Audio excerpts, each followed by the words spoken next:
So guys, ito, maluto tayo ng isang minis ko, masipag magluluto. Ayan, ihigop lang muna ako sa baw.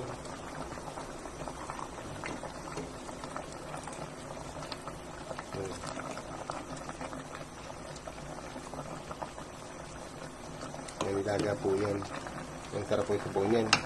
Ang sarap po kasing kumain ng sabaw. Ayan.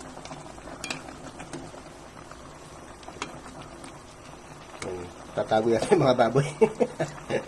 Tawa naman po kayo dyan. Kaya di kayo magluto, mainit. Naglalagyan ako ng misis ko na ng sabaw. Bago kumain, humihigop muna ako sa sabaw. Karami ko lang po kasi galing sa trabaho. Buti po nakauwi muna ako bago umulan.